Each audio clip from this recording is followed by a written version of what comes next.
All right, guys, this is Greg Collins, Substitute Teachers Lounge. This week, we'll be talking about more new ideas to fill in for that class time at the end of class when you're subbing. We'll also talk about how my kids have been handling their mask breaks, and it's fall break already. Let's talk about it. Substitute Teachers Lounge.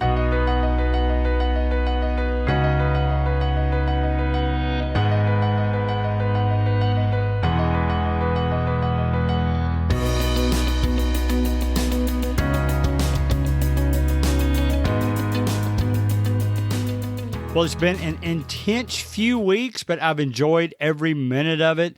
We are now in our area moving into fall break, so I've got lots of stories to share with what we've done so far. If you'll recall, we started out, we're teaching everybody virtually. Then we went to a system where half of the kids came in one day and half the next, but they were taking classes both days. One day virtually, one day in the classroom. And for the teacher, that meant that inside the classroom for every hour and a half period, extended periods, we were teaching both in the classroom and on the screen at the same time. So classmates could see each other on the screen. Basically, half of the class was in the room and half of the class was home, and that helped us social distance beyond that. But fall break is this week, and after we come back, all the kids will be in the classroom. Hopefully, if nothing happens between now and then, our area is down to yellow status, and we're permitted to do that. So it is, if you're listening to this in a future year, I'm sorry, it's 2020. We're still tackling the COVID thing, and we are going down into yellow status. So that's a good thing.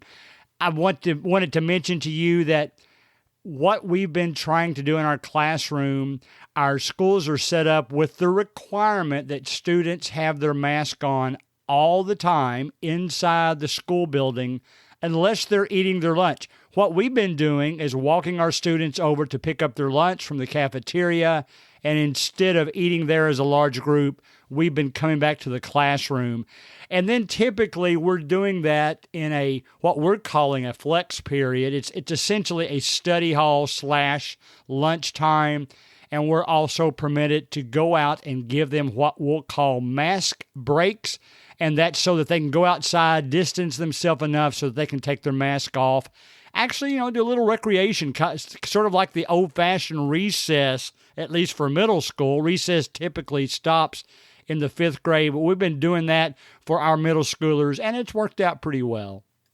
It's funny, we've actually had some comical stories to share from mass break time and flex time, and my particular group that I have is 6th graders. A lot of the middle schoolers, of course, that also do it are 7th and 8th graders, and we'll go outside. It just so happens that in my class, I've got several gymnastic girls, so they're out on the grass turning flips.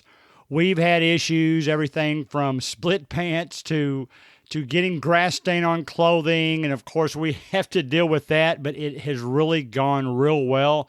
It's funny how much, and you've heard me talk about this before, of encouraging you to get out and be a part of their extracurricular activities, but in this case, we're just going out for essentially a glorified recess, a mask break for maybe 15 minutes, and it's an incredible way to bond with those kids. You don't get an opportunity too often to talk to them personally, and what I like is that I've at least established their trust enough that they're coming up and sharing personal stories, and they love it when I share mine with them, whether it's in the classroom or outside. One of them challenged me to a race. I thought that was funny. I knew I was going to bail out after about 5 steps. I might have been able to stay with them, but I do know when I accelerate at my age, my coordination drops quite a bit if I'm trying to outrun somebody. So I'm not sure how many times I'll let them challenge me like that again. But we really have fun. It's funny how you see personalities of kids when they're outside. You've got the organizers, the ones that say to the other kids, all right, why don't we try doing this and this and this for this time period? The ones that keep things organized. And then you've got the challengers, I guess I should call them, the ones that will actually accept any challenge. That's the kind of students I'm talking about. It doesn't matter what one of the students tells to them, they're going to try it. It doesn't matter how long the run is, how many flips it is, they're going to give it a shot. And I really, you have to watch when that's going on. Although I remember back in my day, we went out and played a lot of rough games at recess. We're a little bit different. We're a little bit more apprehensive about doing that these days, but they've done it. They've had a good time for recess. You've got the people out there that are pretty much just going to stand around and watch the others participate. So it's funny how it's almost like piece of life out there because you've got every different type of personality, the quiet ones, the ones that want attention, the ones that like to talk. I know you can guess which one of those I fall into. And, just the ones that want to be challenged with mental questions so that they can show off their intelligence a little bit. So it's kind of cool to watch all of those different personalities on Mass Break and have some fun with that. So I'm thankful for that. I know we could get philosophical here, but I'm one of those that thinks that book education is good, but learning how to interact with each other in social environments, that can certainly help our children in the future as well. So I'm thankful that we have those situations where we can enjoy each other's company, learn from each other both socially and mentally.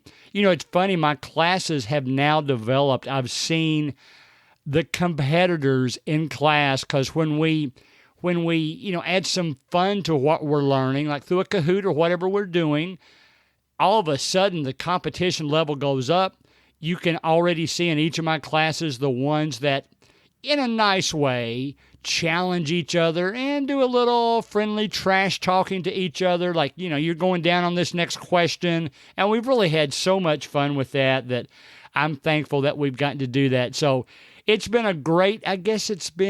we just turned in grades for 9 weeks and had a week after that. So I guess we've already taught 10 weeks, but we have yet to get all the kids back in the building at the same time. I'll remind you what we're doing, at least in my area of Kentucky, and even that varies around, and I'll share some of the things going on around the state as well. As I said, we're going to drop to yellow status unless heaven forbid something changes negatively between now and a week from now, basically. But we'll have all our students back.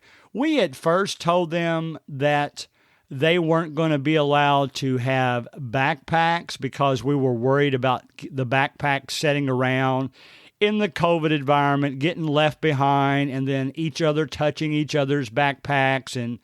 And we were a little bit concerned about that. And we weren't going to let them use lockers just because we didn't want the congregating group that you normally get in a locker system. I mean, I've seen some schools that are basically shoulder to shoulder and bumping when they're everybody's putting things in lockers at the same time. So we're not doing that. No lockers this year, no lockers. But we did backtrack on the backpacks. We're letting them have backpacks. And the main reason is that it makes it easier for us if they are all bringing their own devices. Some have their own devices they like to bring from home that they've gotten used to working with. Some have borrowed Chromebooks from the school that we're allowing them to take home and do their virtual classes and bring to class. And, it's actually gone better than we were expecting to because we're used to having carts of Chromebooks in the classrooms or computers in the classrooms, and we were concerned, but we had a great logout system. We know what Chromebook numbers are at what homes, and it's worked out really well. I was shocked. They had about 10 Chromebooks they gave me for when the students came back, and I really only used 3 a day because all of the students have done a good job of planning their time, bringing in their Chromebooks. So that's what we've been doing up to this point. I will tell you some of the things I'm going to share with you about filling in class time today. I am so thankful that we are soon going to be back in the classroom. because it was obvious, as much fun as a lot of the students have had with what I'm getting ready to share with you, it just wasn't the same if it was your turn to stay home and learn virtually. It just didn't go as well as it did for the kids that are in the classroom.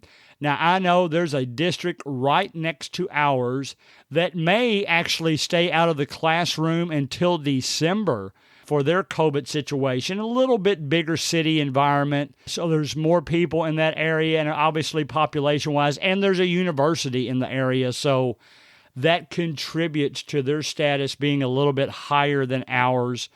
And, you count your blessings. I hate it for them. I will tell you, some of the volleyball matches I've done have scheduled to be done have been canceled because schools were nervous about inviting in a school who was from a red COVID zone, even though that status was probably mainly because the county had a university in it, and that's where most of their cases were coming from. So a little bit unfair to the girls, but at the same time, it's something those schools had to do. So with that in mind, our situation is that we can come back right away. We're in yellow status. We're in good shape. I've got my tables arranged, like I told you, so that they're, for the most part, 6 feet apart. But even if it's only 5 feet apart, they are required to wear their mask all day. So we want to keep those students safe. That's the main emphasis here.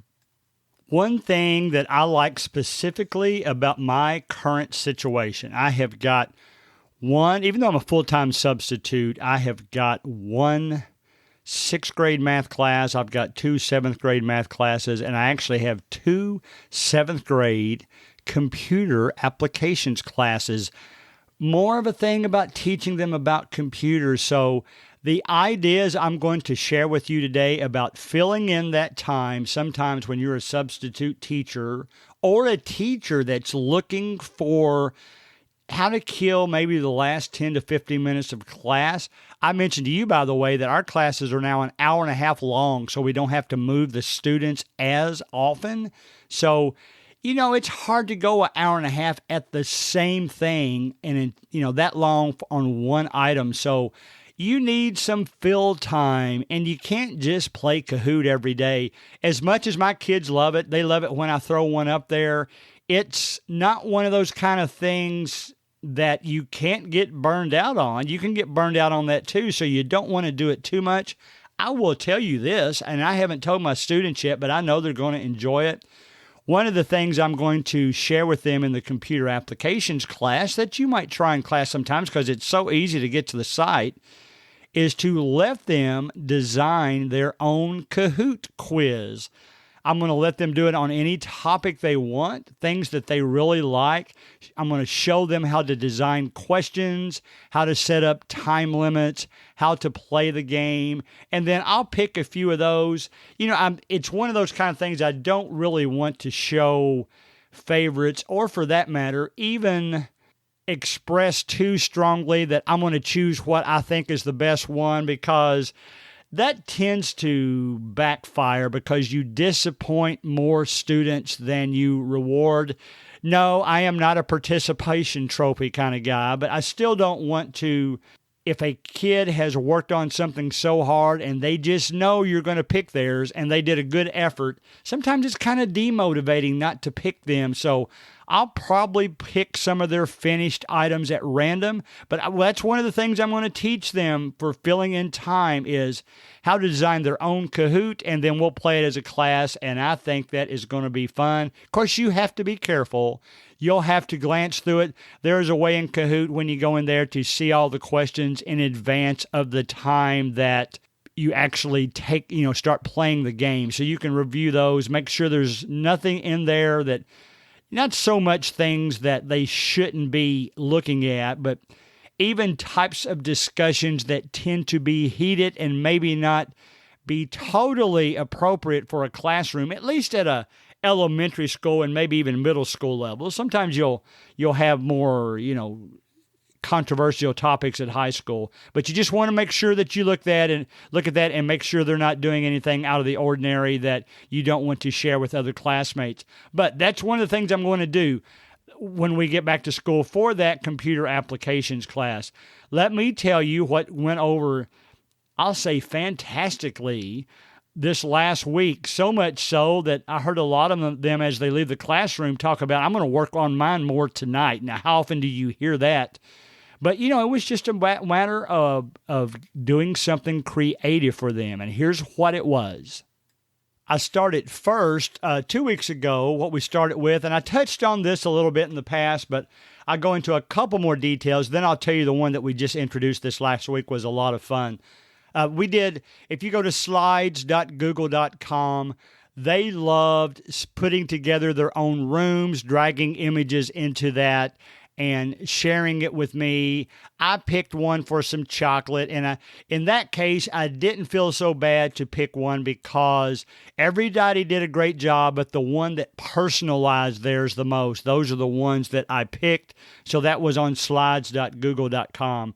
We also went to sheets.google.com, and I'm a retired accountant, so I am familiar with how to use worksheet files. So they really enjoyed learning the shortcuts of dragging a formula from one cell to another and how they were relational, so that if you drug a total formula from one cell to the next column over, it actually would then total up that column. It wouldn't give you the same total as the last column. It would change it for the current column you're in. So just teaching them things like that. And the way we personalized it, I told them I wanted them to create their own business.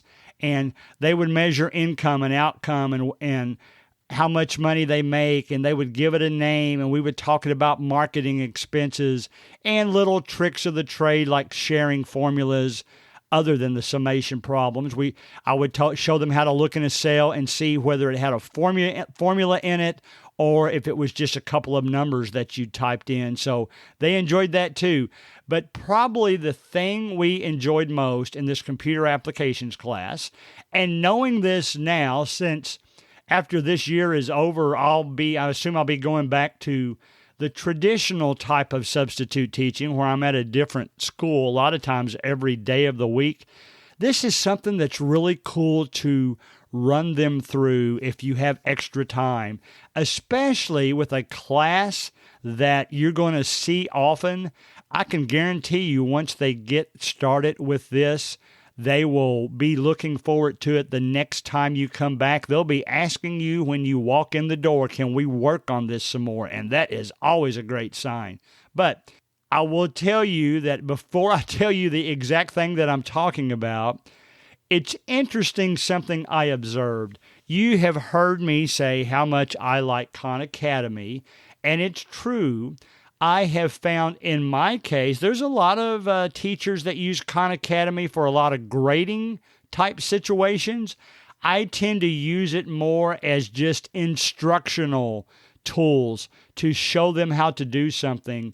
And then I will design my own quizzes and that type of thing rather than using the quizzes in Khan Academy, at least for a grade. I'll let them take the Khan Academy quizzes to test themselves, but I don't really use it as much for a grade. I use my own for that, but I'm using both Khan Academy. But it was interesting to me because I said, all right, guys, we are going to learn how to computer code today. The particular language we were using, for those of you out there that are familiar with it, was JavaScript.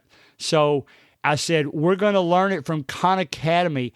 And I could just kind of see they were looking forward to it. And when they heard Khan Academy, just for a few seconds, I could see the grimaces. And all of a sudden, it wasn't that they didn't learn from Khan Academy. They had just been hit with it so hard and by so many classes. I was a little bit surprised that they had that kind of reaction. It wasn't every student in the class, but it was definitely some of them.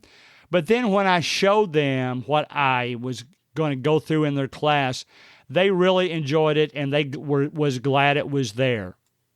And as you could probably tell, I just paused my recording for a few seconds so I could actually pull that up. I assume my voice is probably at a little bit different pace now, but I wanted to pull up the exact file that we use in Khan Academy. If you go to Khan Academy, type in hour of code. That is what this program is called. Now, we spent an hour and a half. The great thing about it is they can go at their own pace. Even though I played some of the videos for them, I played the videos and we watched it together, and they really liked that. And then I went and drew some of mine. I made some mistakes on purpose so that we could see how those could be corrected. But the very first opening video as part of this, what you'll do is when you pull it up, it's got hour of code. You'll see in the left sidebar about 20 different things that they can go through in this hour. And it works out well because once you click one of those, it'll check mark it.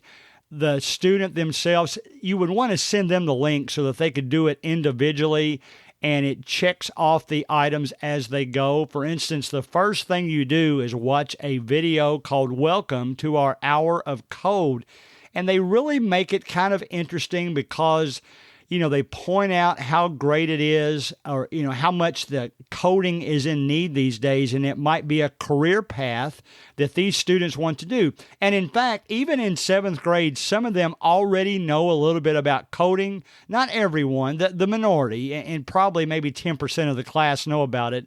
But it was interesting, some of these students that maybe they have to study a little bit harder for math classes or science classes or reading or something like that. They adapted to this code, and I could tell right away. I told them from the beginning, listen, don't wait on me to go to the next step. If you feel you are ready, go for it. And a lot of them did, and it was just amazing how much they did 7th grade level on their own. Some of the stuff was just beautiful, but the very first hour of coding video has a little Pac-Man screen on it. They said you can learn how to do coding, maybe design video games someday. As you know, there is a big demand for video games, computer games, streaming games now. All kinds of platforms. But we watched that video. Then after the video, there was an instructional sheet to give them extra information about coding. Then they went into another video about how to make drawings, and to paraphrase as quickly as I can so that this podcast doesn't end up being an hour long, it showed you how to use coding commands such as ellipse to draw a circle, how you could click the numbers inside the coding brackets and easily drag a number slider to automatically look at how it changes the shape of what you just coded. There was a rect, R-E-C-T, for short for rectangle command that did the same thing. The numbers would be so far to the left of your sheet, so far to the right of your sheet, computer sheet, of course, up and down, wide or flat, skinny or fatter, all those kind of things. They called it number scrubbing rather than having to guess it. You could guess at the numbers right away, but then you could just double click the number and drag the slider and it would change so easily for them. So then it's got a challenge on there where you can create a snowman, and that's a good thing to start with because it's basically 3 circles on top of each other. Then it showed you how to draw more shapes, the rectangles. It showed you how to create lines. It showed you how to color with code, and how when you type in certain commands like background refers to the color in the back. Fill, F-I-L-L, recurs in whatever you are coloring the inside of what you were creating, anything that appears after that code. How to pick colors, how to drag those sliders and change your colors, looking at color mats and color charts and picking out what you want. Then it took them, it advanced them a little bit on each screen, how to do a sunny, snowy day, how to use documentation so that when you went back, you knew exactly that you could type in the word face and everything after that was how you drew a face, and it would remind you when you went back. And then at the end, they were able to pick out projects such as a super snowman, a wild animal, or a self-portrait portrait. And, even though that might sound complicated now to do computer code, within an hour, they were doing that. And, the next thing I plan on doing is creating web pages. So we really had a great time with that. Some of the kids created really fancy. In fact, the person that probably knew more about coding coming in than any of the rest of them, he showed how he could actually change the way a Google screen was set up, the welcome screen, to actually change what his Google screen looked like. Now, the instant you closed it, it was gone.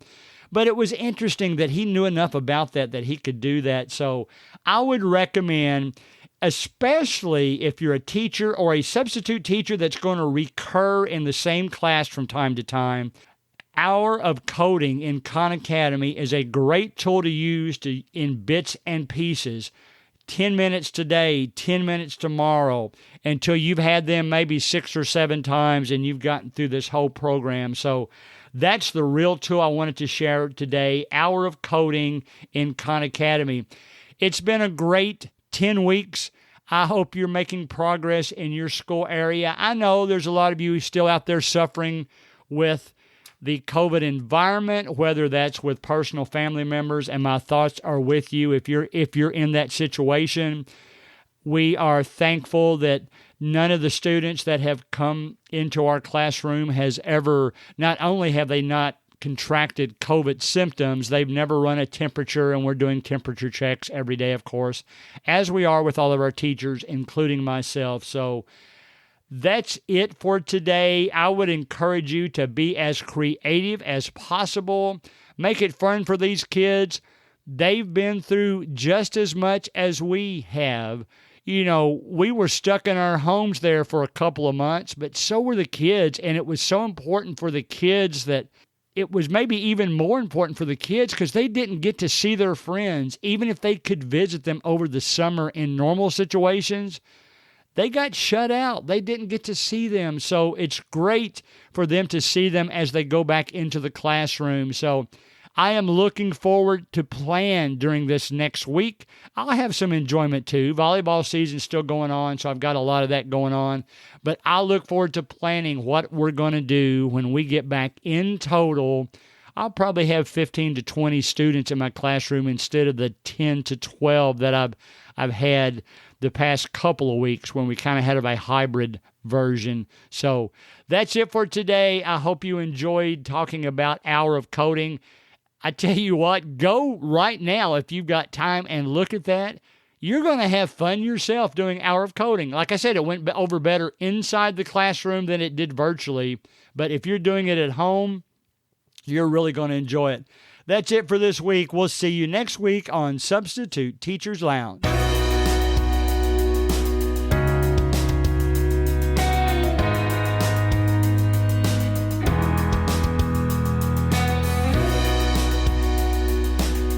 Music provided by Finn Sound.